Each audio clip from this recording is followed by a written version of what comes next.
All right, welcome everybody. This is the Diversity in Information Security panel. I am going to be shuffled off to the right a little bit. I'm very wide. Okay. So we're going to clear the air before we actually turn it over to the panel real quick about a lot of different things about this panel.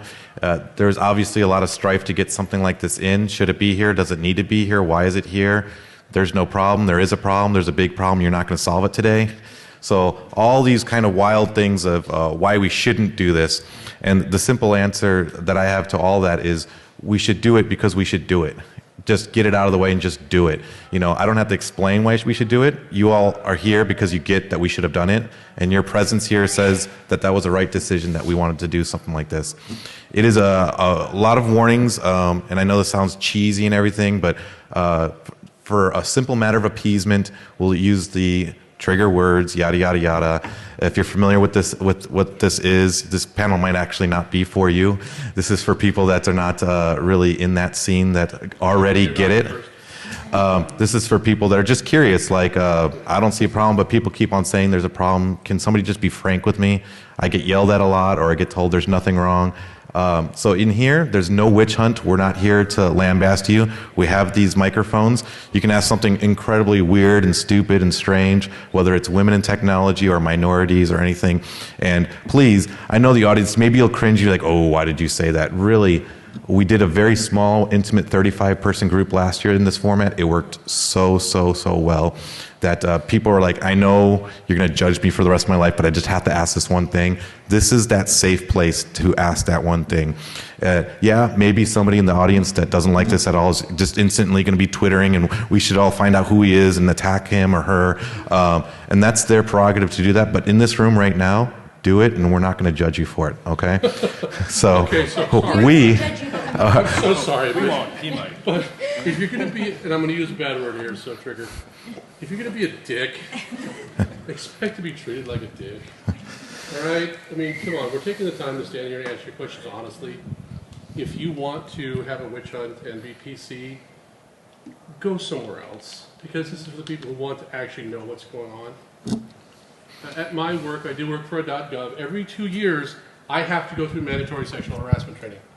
I don't need a mic. I can let's see the back row. So please, ask the questions. We're happy to answer. But at the same time, the priest just said that he's at the bit dick. Well, no, because you're being a dick. Don't be a dick. That's all. Sorry. If you're not on a mic, you're not on DCTV. Good. Less people for evidence. And all of you in your rooms playing along from home, again, we're trying to be just open and honest. We want you to have the same courtesy there.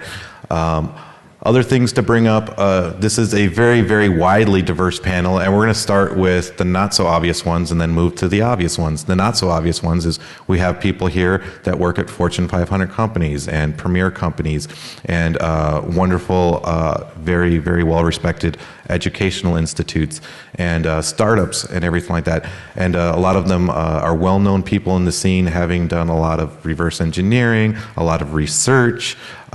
These are the doers of your industry. And along with the doers, these are the up-and-coming people that are quickly becoming doers, and we're seeing that. So you have a very diverse from people that are just getting into CS, computer science, to people that have been in it for a long time and are just crushing it, and providing a lot of content for you guys to consume. So, I need to leave. What? Who, me? I need to leave because I'm none of those things. Well, you're at the beginner side, so that's okay. Do you have imposter syndrome? Do you have imposter syndrome? All these accolades, and I'm like, well, I work for the Gov, and I'm now a section chief, so I'm not innovative or anything else. So that's the not so obvious thing just by looking at them, that all of these people, you know, they're very active in the InfoSec scene. All of them are very active at DEF CON. All of them have been here at least 2 years. Some have been here since the very first one. So, so you're really getting a wide range of people that understand InfoSec, understand the culture of InfoSec, and also understand DEF CON itself and the good, the bad, and the ugly that's come and gone throughout the years. With that said, we'll talk about the more obvious things. There are gay people on this panel. There are black people. There are transgender people. There are minorities on this panel. There's, oh, well, we'll get to that. I'm handicapped. He is handicapped, handicapable, so that counts. Thank you. I feel better. there are just very young people. There are much older people. So you're covering everything: ageism, sexism, womenism, fear of gays, fear of transgender, all that. It's all here, and they're all sacrificing their pride to take these questions and talk about very sensitive things. So please be cognizant of that. So with that, one of the obvious things that people love to tweet, all the rabble-rousers out there and the misandry people, they're like, well, let me get this straight. You have an entitled white guy as your moderator of the diversity panel. White people are part of diversity. Yeah. Well, it is, I'm from California. As of this year, I'm a minority in California, so... but that's just a small joke, folks. But in actuality, you need to see me as the moderator, as your API. You are all the people that you're supposed to be able to say, like, hey, I get it. I'm trying to translate this. I know what it is to be a white guy. I know what it is to be married to a minority. To have a daughter that all she wants to do is play with Legos and stuff like that. So I'm seeing it from a perspective that other people say, well, I'm white and I don't see the problem. And so I'm always seen as that guy, but I have seen quite a bit of it over the years, and so I'm trying to be an API to that. Priest is very factual and succinct and to the point about things. He doesn't cut corners. When it comes to this, he wrote a very, very great response on Bruce Schneider's blog about the accusations of harassment at DEF CON and how we handle those things. He is on the forefront of making sure that DEF CON is a safe place to be, whether it's you've drinking too much and you need help, or you're being harassed or touched in an inappropriate way and you need help. So he is the go-to guy. So yes, he's not a minority in the traditional sense, but he is here as a representative. All right. So so yes, we can get that stuff out of the way. Like, this doesn't look like what I thought it was going to be. This is what we're setting up here for you, just to understand. Just so you understand, I speak Mandarin and Japanese. I have been on public transportation where you wouldn't believe the crap that you hear about white people in those languages until they realize you speak their languages. And then it's an incredible shock to them. And I do want to reiterate at the beginning here, we have a zero tolerance for that type of activity. It is not allowed, period, full stop. You should feel safe and free to approach anyone with a red badge or a red shirt at any time.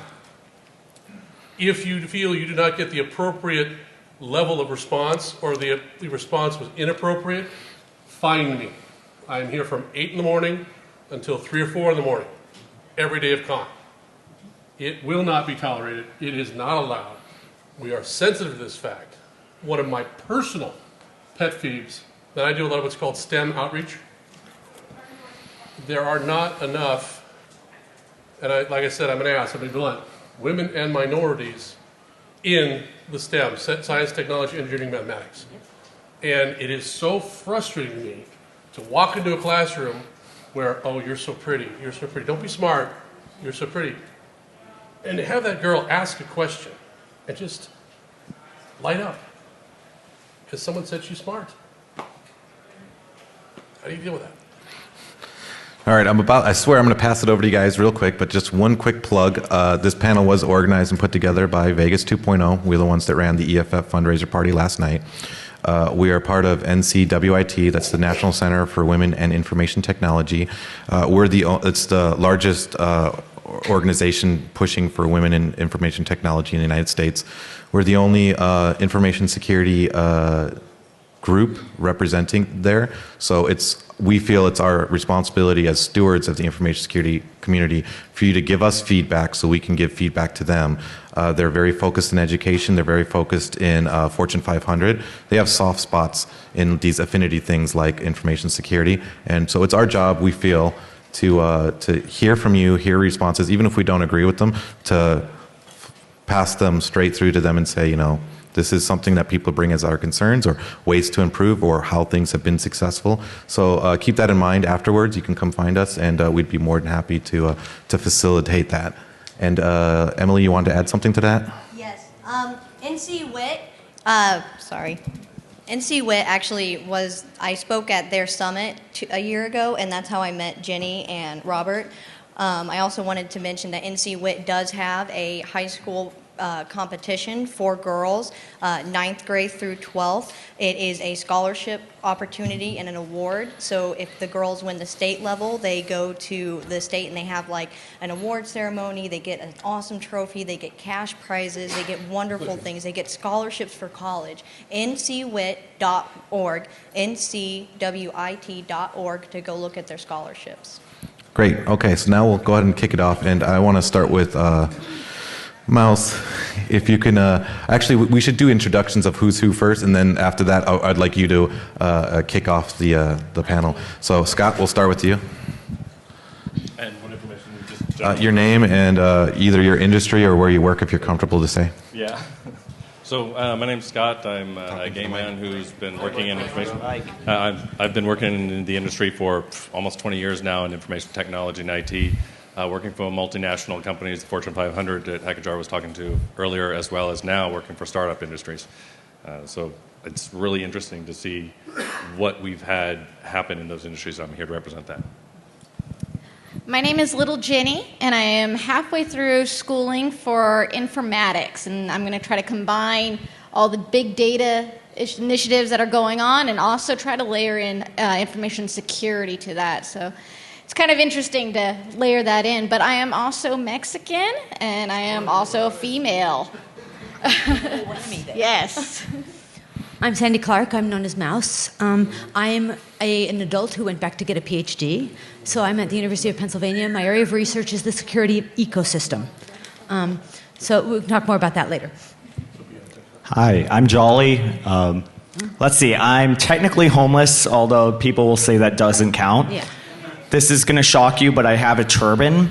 I know. I just thought it was a built-in pillow. I left my magic carpet at home. Other fun things, I've got a slight addiction to conferences. And when I mean slight, I mean 2012, I went to 26. I've probably done more this year. And also dancing and CTFs. And a lot of walks to the beach. Yes, long walks on the beach. Pina coladas. No. Well, not pina coladas. Hi, I'm Emily. I'm working more or less as a college student while trying to build a company that focuses on educational technology for K through 12. I build after-school programs based on technology, and I'm working just to increase better, more open source educational resources. Hello, my name is Vyrus. I'm probably the most offensive person who's going to grab a microphone today. This is my 12th DEF CON. I am part of a group called DC949. We invented Open Capture the Flag a while ago. Now it's been passed off to another group who's doing a crazy job. I've played CTF a couple times. I work at a security firm called NeoHapsis. We break shit. I've previously worked at other places that also break shit. That's all I got. Because hackers are now a minority at DEF CON.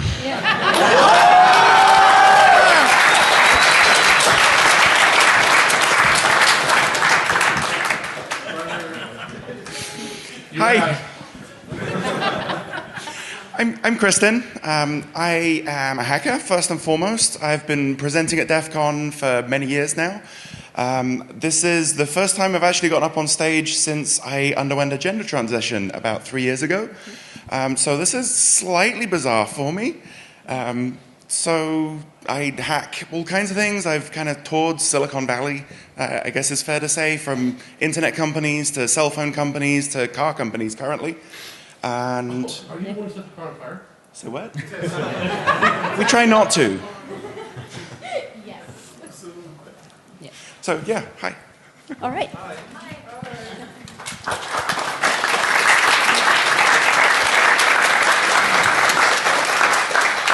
I'm going to stand up because otherwise you can't see me. No, when I'm at a podium, you can't see me over my computer. I'm going to tell you how I got here, okay? This is an origin story.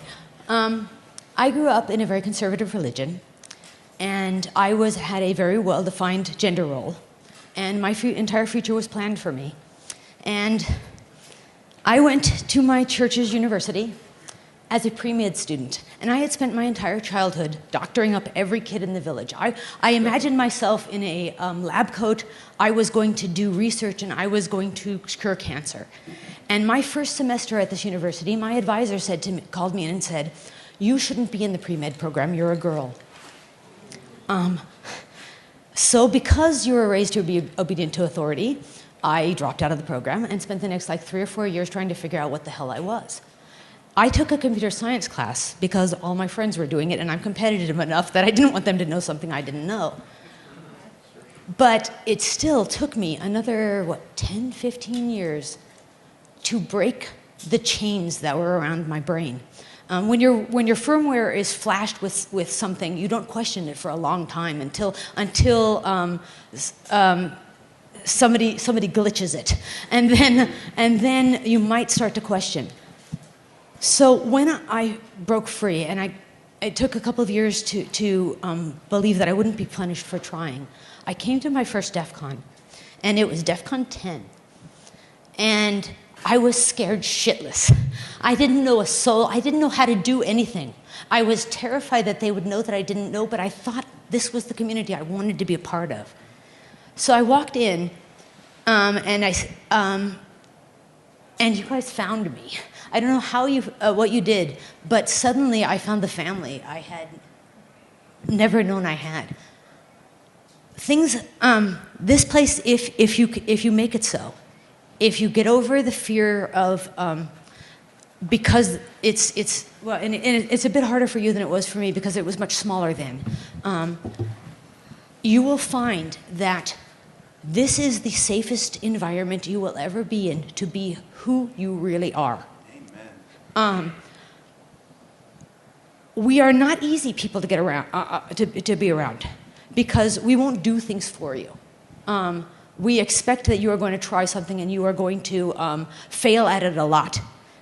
And I'll get back to that in just a second. And we will help you, but we won't do it for you. But whatever you are, whatever is inside of you, we will accept that, because the people who don't are not the people you respect and want the respect of anyway. My advice to you as newbies is the advice that the things that I've learned from these guys, the things that my PhD advisor is constantly telling me. I want you to fail well, and I want you to fail often. And I want you to get up and try again. I've built a couple of 3D printers, and this last one I built kicked my ass. And I spent an entire year taking it apart down to the screws and putting it back together again because I couldn't get a decent print. And because of who I am, I thought, what the fuck is wrong with me? I can't do this, right? And whenever something works, the first thing you do is doubt yourself, right? Because everybody else is smart and they didn't know how to do it. Turns out that on one of the forums, after an entire year, this was a full year, after this, someone said, you know, my nozzle was the wrong size. I printed something out, I measured it with calipers, and it was just a little bit too big. So I measured mine with calipers. My nozzle, which I thought was 0.5 millimeters, was 0.7 millimeters. One software change fixed all the problems. So what I mean by fail well and fail often is that it's going to happen because you don't know how to do shit. But you don't give up. You don't doubt yourself, and you don't stop trying.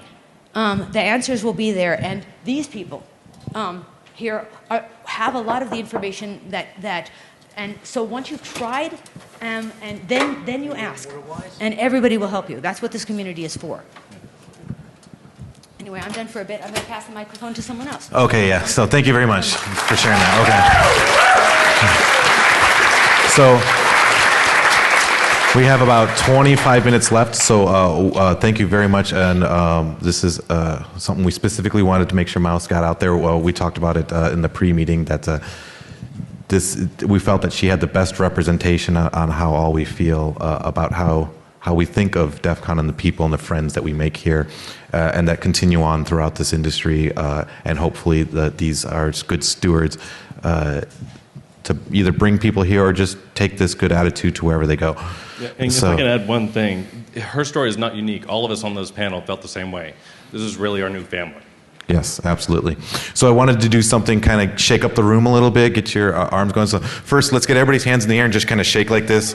Get your energy going. There you go. Love it. Perfect. All right. So now it's like a TED Talk, right? So the next thing I want to do is, if you do not have a college degree, just please put your hand up in the air. If you do not have a college degree. Okay, now, so you are technically a minority in this room. Now think about this for me. Keep your hands up. Everybody keep your hands up. If you were qualified for the job, if they told you that you're exactly who they were looking for, and this is what we need you to do, and you still didn't get the job because you didn't have a degree, keep your hand up. Otherwise, put your hand down. Ever. If you've ever not had a degree and you knew exactly what you were doing, and they simply said, you're 100% qualified and we definitely want you to have this job, it's too bad you don't have a degree. If that's ever happened to you. Look at this room right here. How did you feel about that? How did you feel when they told you you're 100% qualified? They weren't qualified to interview me. There you go. There you go.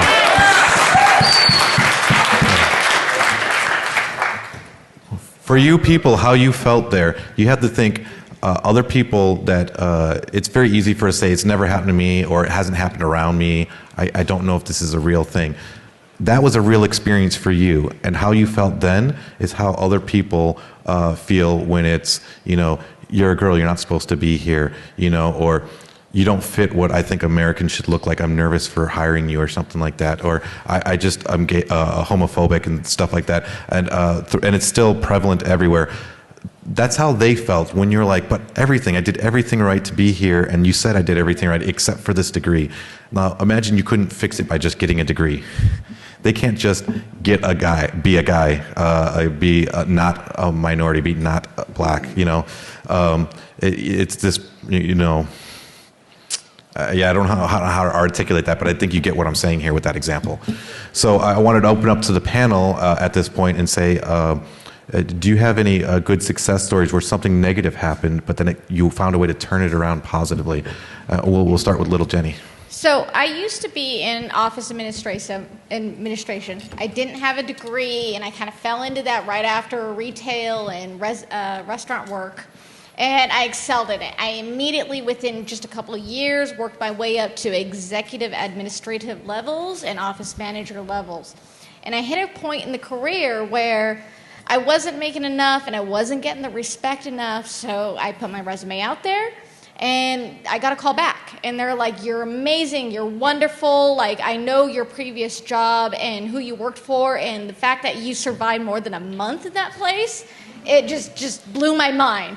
And I'm not even joking, they went through 26 administrative assistants within 1 year before they hired me, and I lasted 3 years there. So that in itself, we're like, we need you in our office. And I said, okay, well, what can you offer me? So they gave me a figure, and I said, and the very typical, like what they always tell us, and girls don't do enough, is you're supposed to counter that. And I countered it, and I said, well, I would like a little more. And she said, well, I'm not going to do that.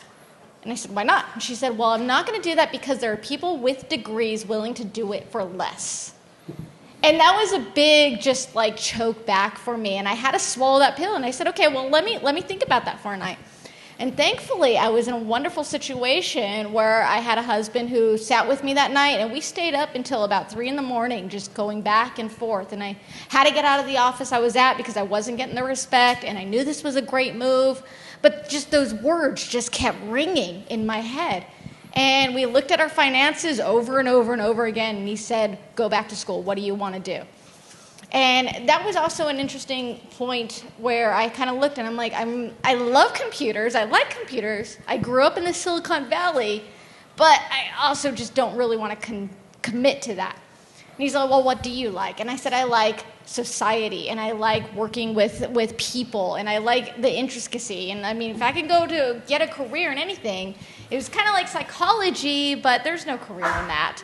And I don't really want to help people and fix emotions because you can't do that.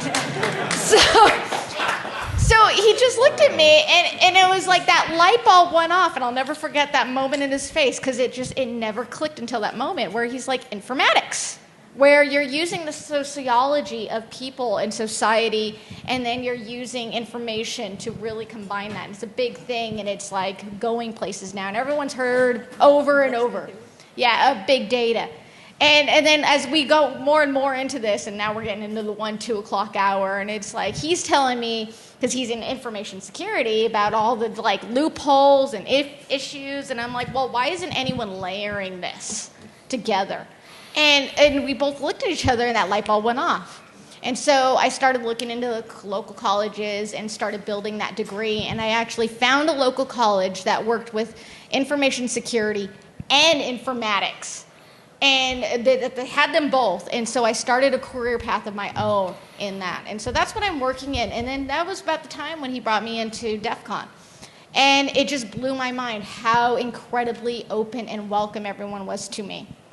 But, interesting anecdote was one of the first conferences I went to, and it wasn't DEF CON, but it was very close to that. And I remember sitting outside, and there was like a smoking section, and I ran into a girl, and she was like, oh, well, what do you do? And I said, I'm in information management, or office management, sorry.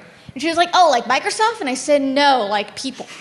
And she turned around, and she walked away. And it was very shocking. And it wasn't, and she was a girl, too. That was, I think, the more of the, like, if it was a guy, I think I would have passed it off, but it was a girl. And later on, it was, until DEF CON, where I ran into this same person again. And we got into that exact same conversation, and she was like, what do you do? And I kind of hesitated, and I'm like, well, I'm here as someone's girlfriend. And she was like, no. Just no, you are not just someone's girlfriend. And nothing stung me more. And so this person I hated for an entire year, and I resented her, became one of the biggest mentors in my life, and that was here at DEF CON. So that was turning a very negative into a positive. What do you guys want to say about like how things are like the boilerplate? And this is more directed towards Vyrus here. And the reason it'll be very clear once you hear what the question, Mr. Vyrus. Twitter is just like this hyperbole of just complete and utter nonsense, especially when it comes to misandry and misogyny accusations. What do you think? So the loaded question is, because you're very active on these conversations, what do you think we can do better, or is it just something we have to turn off, or just start rambling on about your thoughts on the situation in its current form? Well, I can tell you I solve it by just hitting the fucking unfollow button when I don't want to watch what somebody else is saying. I don't know, my intro to the community maybe was a little different and a little more hostile than most. When I came to DEF CON, I mean, there's a lot of talk right now about DEF CON being this big, openly inclusive place, and we all just want to learn from each other and make the world happier. And yeah, when I came to DEF CON, it was a den of fucking thieves. It was very much like an electronic gun conference. It was a lot of people who really liked, tech that scared a lot of other people because it gave them power. Right? And that scares people. So, our history is that we, took our blinky boxes called Altair, and we wanted to be real engineers, and they said no. So, okay, we went and built our own party with blackjack and hookers and called it DEF CON because fuck those people. So now those people want to come here. They want to come to our space. They want to look at our tricks. They want to buy our bugs, and then pretend like we did it to teach them. It's like, look, if you have a badge and you're here today and you don't hack stuff and you're just really here to kind of observe it, that's great. I hope you have a great time. I hope nobody messes with you. But understand, you are a fucking tourist. Yeah. All right, we built this place to be safe for us. Not radically inclusive, ours. And ours means that the thing that matters most when you're here is not what you look like, not what you smell like, not whether or not you have 3 dicks or 2 arms, but what you do, what's in your head, right? If I hand you a problem and I don't help you solve it, what do you do with it? This is a bunch of people that have unique approaches to that question. And nothing else matters. And your social contingent is just as much as anybody else. I am just as free to use all the racial slurs I want, just as you are to use the racial slurs that I want. And if I want your bugs, I should probably be nice to you. And if you want my bugs, you should probably be nice to me. But you don't have to do shit. And I think it's important that we keep that mantra, because as soon as we become the PC police and we start, backing up for things other than our hacks, we don't have our hacks anymore. Well said. Thanks. Very good. Thank you. We're going to start doing some Q&A, so if you want to start lining up over here to ask some questions, this will be your live mic to do that. I just want to add that there were no officially DEF CON provided hookers. That you know of. And why this man right here? Pool while we wait for, is not official. While we wait for the people to come up to the mic to ask some questions, Kristin, maybe you can speak about, since you've spoken so many times for such a long period, if you've seen any changes, if any, in the Black Hat, DEF CON, ShmooCon, TourCon. Those are kind of our big cons here. So the biggest thing that I've seen change over the years is myself. A few years ago when I was coming to DEF CON, I was living a lie, essentially. I knew I was female, I was identifying as female, and still kind of forced to live this male persona, and therefore I was the one not letting me fit in at DEF CON. I could come and I could present research, and I never felt a part of it because it was me not letting myself be a part of it. So I come back here this year, and these kind people are, awesome enough to invite me on the panel, and so, I come and we do stuff, and it feels like a family reunion. Yes. DEF CON is a giant hacker family reunion. I feel at home in this place like nowhere else on Earth. You have no idea. And it's been an odd realization for me that, like, the clothes and the hair and the lifestyle changes that I've made, that's what makes me feel safe out in the real world. What makes me feel safe in DEF CON is this. That's all. It's the fact that people here know that I hack things, and I solve problems, and I build technologies, and that's the only thing that matters. It's such a welcoming place if you let it. But you gotta let it. Thank Be you. yourself. Assholes. Okay, we'll take the first. People are gonna hate you for something no matter who you are, so why not be hated for who you are instead of who you're not?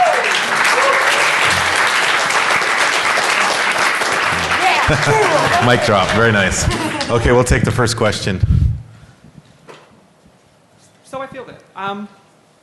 When I came to DEF CON as opposed to Black Hat, where I was a few days ago, these are my people. This is where I feel happy. I myself have also changed gender in the last couple of years while working in this industry. And one of the things that I've noticed is we're very tolerant of difference and of diversity, but at the same time we have these ingrained prejudices. So in my case, people don't care that I'm trans, but they see me as a woman and I get less credibility. I have to prove myself. So I do, and I smack them down. And they crawl away, and that's good. We see you as Australian. No, you're wrong. Kiwi? Take two. Give me a hit. New You- Zealand? Yeah, I'm a Kiwi. Yeah. Kiwi. I'm yeah. Kiwi. The southern part, it's the northern part of Australia. Yeah. It's okay, I can't tell you Canadians apart either. May I respond? The thing is that this isn't just DEF CON. We get that kind of thing. I have a very recent example dealing with U.S. Congress people where they would not listen to a female voice. And everything had to be repeated by a male voice before they would listen. So this is not exclusive to DEF CON.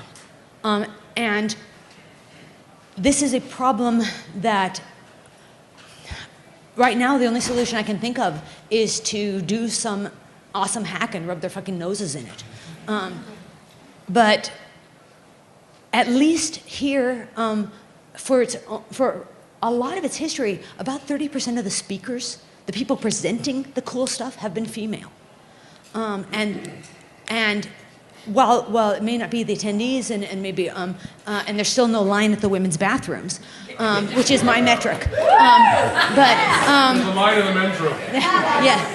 We were all very confused. Some things here are better than they are in the real world, but there is still the sexism and fuck them. Yeah, I don't know how to solve that. So to append on that really quickly, we do a survey where we check all the conferences, and all of them generally stay between 6% and 12% women representation on the speaker tracks. except for DEF CON. DEF CON traditionally has floated between 28 and 38%. The uptake of women in information security is about 16%, 16, 17%. So we're actually double the actual industry as far as our speaker representation is concerned. Of course, everybody can quickly look and say, there's 51% of women on Earth, so shouldn't there be, equal representation? And that's true, and that's a path we'd like to get to. But just to point out, we're over more than pacing at DEF CON. And if you know our CTF process, you know that it just naturally bubbles up that way. And I'll let Priest add on to that. I have to take issue with what you just said. Yeah. I don't want 51% women here. I don't care if you're transgender, a woman, a man. I'm looking for a good peace of mind. And if you are asexual, trisexual, or a neuter, I don't care. It's not important to me. If you are a brilliant mind, that's what I want to see here.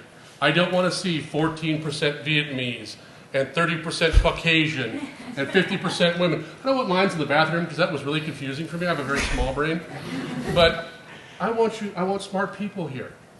And get over yourselves. No disrespect, but get over yourself. The only way I could be more handsome is if I shaved my rear end and walked on my hands. Okay? Everywhere I go with my shaved head, it's a hate crime. Hands down. Because I'm a big, ugly white guy. Who cares? Don't be a dick. Don't put hands on people you shouldn't put hands on. And going back to the original point, as Vyrus said, the original community was a very small, tight-knit community. I've been here since DEF CON 5, so for 17 years. I've watched the kids who came to 5 are now here just starting with their grandkids. Our demographic has expanded from that into a much more diverse, homogenized, corporatized, marketized community. And we're seeing that bleed over into this. Just in listening to what you said, the fact that you took my crap about New Zealand, and by the way, the All Blacks, I used to play rugby, the All Blacks are my team. And the scariest thing I ever saw was when we played University of Hawaii and they did the haka. I swear I thought they were going to eat us. I'm glad you did that. It was cool. It was great because I could do that. And I'm comfortable doing that. Whereas in corporate land, I'd be in front of the KC police. Again, who cares? Let it go. I'm not an ugly white guy who's an asshole. I'm me. Don't carry it with you. So one of the things that I took away from my experiences with NCWIT is that there's this thing called unconscious bias. And you're not aware of what you're doing. And so because there's so many white men in the information security, people, everybody, it doesn't matter what race or culture you are or sex, you start to build an expectation of who fits that model. And so I am 100% not for affirmative action. I don't think there needs to be percentages or quotas. But as individuals, you need to kind of break that mold and not expect a white man to be the hacker. It's an interesting, people aren't aware. So if you're thinking oh yeah, that's not an issue. No, you are that issue. You actually have to stop and no, I have been guilty. I've been guilty of that. So it is interesting. I think it doesn't matter your sex or your skin, but we are guilty that I think by fixing those numbers just a little bit, it's not about 50-50. It's not about meeting a certain quota, but understanding that there is no quota. It's about opportunities is what it is. It's about providing the opportunity for someone who is interested, regardless of age or whatever characteristic, that they feel comfortable. You've seen the Always commercial recently, right? The Thrill Like a Girl commercial. If you haven't seen it, it's a very interesting example of unconscious bias because they asked a bunch of small girls, under 7s, what it means to run like a girl, what it means to throw like a girl. And so the girls race across the room and they throw the ball as far as they can. And then they ask adults, what does it mean to throw like a girl? What does it mean to run like a girl? And you get the classic stereotype. And then they show the adults what the kids said.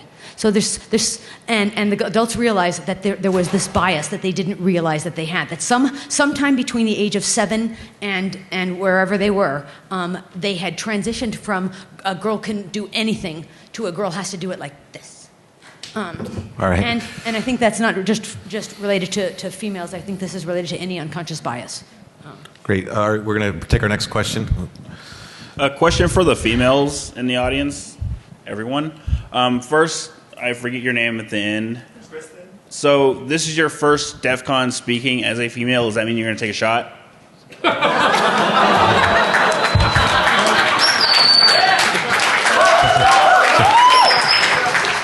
That means someone has to go get that.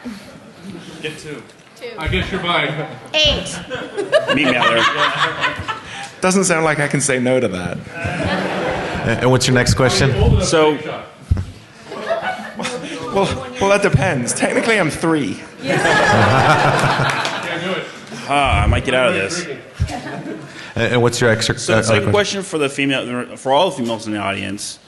I've interviewed females on occasion, talked to females on occasion, and asked them questions like about women in the workplace and how I can contribute my own way to make it more comfortable, easier for it. But I get responses as far as when I ask them what it's like working with women, that they prefer working with men. The typical girls are crazy, I don't like working with them. So how am I supposed to help if they don't even want to work with each other? That is a very good question. We have the same biases. Actually, if I could make an observation. I have an anecdotal observation on that because it's something that's interesting to me as well. If you'll notice, men, boys, are cultured from an early age to work in teams. We work in teams. We play football, we play baseball, we play basketball. And I'm not a psychiatrist. I'm not making money off people's emotions. I can give you the research. Okay. Girls play individual sports. They swim. They play tennis. They are taught from a very early... Hear me out. Kickboxing. From an early age, you're taught to compete with your peers. I played defensive tackle in the guard. I played female rugby players. Believe me, they could kick men's ass any day of the week. But if you think about it, that's the gender role that you're put in. Don't play in the dirt. Play with dolls. Let me give you some of the other examples of this. So there's been some interesting research on educators, where they ask little girls, they ask teachers if they treat their girl pupils any differently than they treat their boy pupils. And this is not just U.S., this has also been done in Europe. And the standard response, of course, with the teachers is no, we treat all our students the same until they are videoed. And then what they show is this.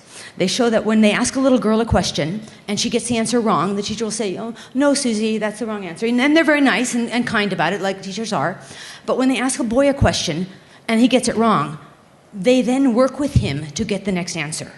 No, Johnny, that was wrong, but could you think about it like this? Or so. Anyway, they coax the answer out of it. So girls learn very young that failure is fatal. You get one chance, and if you try again, you don't get another chance.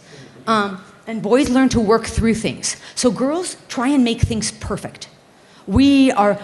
I went to a conference very recently that was specifically for minorities in security, an academic conference, and it was 99% female. And the idea was to get a group of young security researchers to, in a conference where they could see people doing interesting work, not talk about gender in security, but talk about research that was being done by people regardless of gender.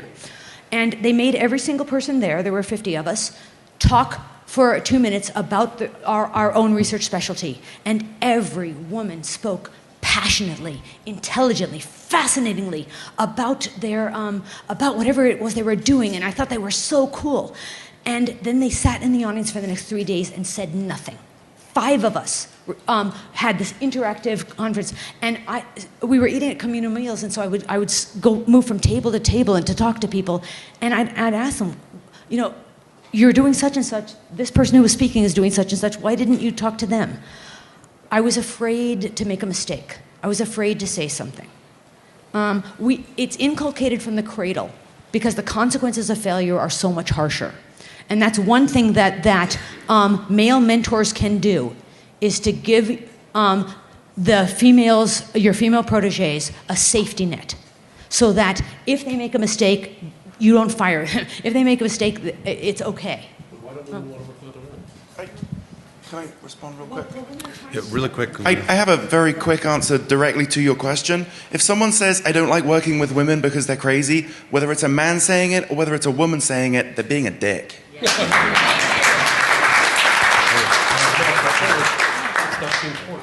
So, they're afraid to fail. further to that, I notice in the workplace a lot of people are often being dicks. And sometimes the people they're deriding are present, sometimes they aren't. What responses would you like to see when people are being dicks, when derisive comments are made? Don't be a dick. And if You can't really say that in a job interview, though, right? I have. Personally, I don't always have priest's courage to speak up when I see people being a dick. Can you offer any advice to the people in the room about how to step forward, or do you think that's something that we should be doing when we see these comments being made? Actually, I'd like Scott to mention he hasn't gotten much time. The Franciscan friar. My immediate thought is you have to really think really hard about that individual that you're interviewing with and really ask yourself, if they're asking questions that are very dickish in nature, do you want to work for them? And those questions are illegal. There is no employer who is legally able to ask questions about your marriage, about your sexuality, about your home life, or anything that you do in your personal life. What you report on your resume is what they're supposed to go off of. Just to clarify, this wasn't about interviews. This was like workplace interactions. So in the regular workplace, I found that it's been very important to really excel at what you're doing and really show off your skills, regardless of whether you're, black, white, female, male. It doesn't matter. Make sure that the people that you work for know that what you do is why you're there, and that do it well. I'm sorry, he has... And just to add to that, one school of thought, and it's going to be tough for a lot of individuals to follow along, and that's why this is a famous quote. If you know when they came for the Jews, and I said nothing, and then it goes on and on and on. That's a powerful quote because you as an individual, you're like, hey, I don't know if I'm comfortable saying. I don't know if I'm comfortable not saying. And at the same time, by not saying it, it's sometimes worse. And you're right. That means I have to look inside myself and say I have to do something I'm not comfortable with to speak up. But not speaking up can have some dire results as well. So I'm not demanding that you do that, but it's just food for thought that if we don't speak up, we don't speak up. It would be an interesting experiment. What if we do? What are the results? I mean, we ought to try it and just see what happens. Okay, yeah, we're gonna take the next question because we're running really short on time. Just real quick, I think it is important that you don't have to have a big explanation. Just simply like, hey, dude, don't be a dick. And then you can move on. You don't have to say anything more than that. It is simple as being a friend to somebody and reminding them. Great. Next question, please. So I feel fairly privileged to know you guys, and in general, my life as a queer person is kind of weird and whatever. I would have expected, given what I've been taught, to have had bad experiences in general, but no one here has ever given me a bad experience. Nowhere I've ever worked has ever really discriminated against me for being queer, weird, or a woman that's an engineer or whatever.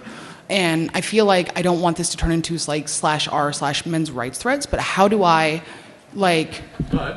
say, actually, I've had positive experiences. I know other people haven't, and I respect that, but there's a lot of people out there who've been treating me very well, and that's awesome, and I want to give positive reinforcement to the people who've been doing that, while simultaneously not telling people, no, there's no sexism in the world. I'm saying I don't tend to get it. I've been very privileged.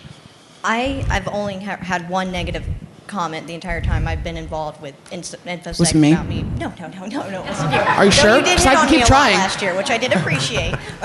Oh, and my husband was like, "You gotta get your." Never mind. Sorry. Anyway, no.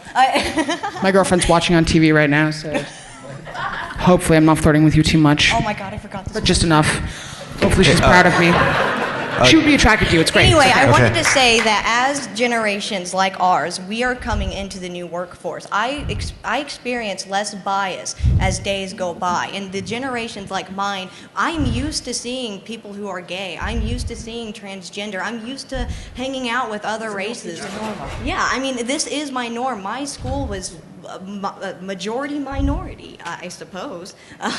And when I went to school, I went to Purdue for 2 years, and they have the second highest international rate, university standing, I think. And I think that we, as our younger generations come to power, will be able to deal with more diversity and teach those who are older to deal with it as well, and to experience it and to work with it. And Jolly, do you want to expand on that? Sure. I'll say I often struggle with that same question because I've had that progress and change over my life, because I remember me growing up, junior high, elementary, where I obviously stood out and I was definitely the different kid and I got teased a lot for it. And if I look at my pre-college life, it wasn't fun. But if I look at me today and I look at my life, in a lot of ways, I think my diversity, well, yes, my life is fucking really awesome. Well, and you're jolly, but it's also really good branding. No, but exactly, that's it. Like I say now, I get massive benefits for being diverse because I'm the dude in a turban named Jolly, probably dancing at whatever party or winning some CTF or something, and now everyone remembers me. I get on so many work calls and I introduce myself and I go, I'm Jolly, and then they know who I am and I have no idea who they are and I feel really Jolly, bad. Do you feel like you have to check your privilege in the sense of like, I know it's a stupid phrase, right? But like, I feel like the people I work with, I actually have a benefit because I have really nice tits and I'm weird looking. And that's kind of cool in this community, right? Yeah. No, I feel like there's actually some privilege to that in this community. It's definitely true. I feel like I should check my privilege. Versus, I'll admit, I've got a lot of friends that are generic white guys. No, I'll use the shit out of it. I'm not saying I won't, but at the same time, I'm going to acknowledge the privilege. I know we live in a microcosm and that's okay. But, it is a privilege. I honestly don't... It's challenging because I don't often know how to react because I have substantial benefits because of who I am versus my white male friends with glasses wearing black t-shirts who try finding one of them in a crowd at DEF CON. Quickly, I think we need more of these stories. It's not like, ha ha, shame on you, I got the upper edge, but we just need more positive stories. No shame, no double-edged sword. We just need to hear more of this. I hear so many negative stories, I'm done with it. And that is exactly why I pursued this panel. I think everyone needs to hear this. Okay, we're going to move on to the next question if you got a quick comment. Okay, next question, and then we'll be wrapping up with some closing statements. Go ahead. So, as I mentioned to Priest earlier in response to his, girls swim competitively and boys play football, I played defensive tackle and offensive guard in a men's league. Not a women's league, not a co-ed league. I was the only woman in my league. I have spent my entire life invading male spaces, being told that I don't belong there, and taking the beatings that result in it, and just being like, fuck you, I'm still here. So my question is, how do we counter having to have that attitude? Because there are a lot of brilliant minds out there who don't necessarily have that attitude, who don't have that strength. And there are also a lot of organizations out there who are claiming to advocate for these folks and doing so in a really underhanded and backstabbing way. So how do we make this space open to those people who don't necessarily have that same temperament without kind of throwing them to the wolves of these various organizations claiming to advocate for them who will not? I think the right answer in all the questions combined is mentorship. So especially in this intimate community where we are very inclusive and we are very intimate environment, like be a mentor, reach out to that new person in the scene and take them under your wing. Don't be afraid to say, yeah, it's only my second year at con, but I'll be happy to show you around. And that's where we really get that change, where you're no longer the only girl on the team, where you're no longer only fighting, because now there's two of you. Now you've proven your point. Newbie. Exactly. Has everyone here seen Mandela? Does everyone know this symbol for Mandela? Do you know where it comes from? There's Priest, there's Hackajar, there's Jolly, there's Mouse, there's Sandy. They can take us down individually, one by one. They can't take us all together. So band together, form together, and stand up for it. I'm not doing the get whitey. It's stand together. You, like I said, you were unique. I bet you were the only one who did that because everybody else was encouraged not to. So So we're wrapping up and everything, and we make some quick closing statements. One, I'd like to thank our panel and everything for taking the time. I know we discussed,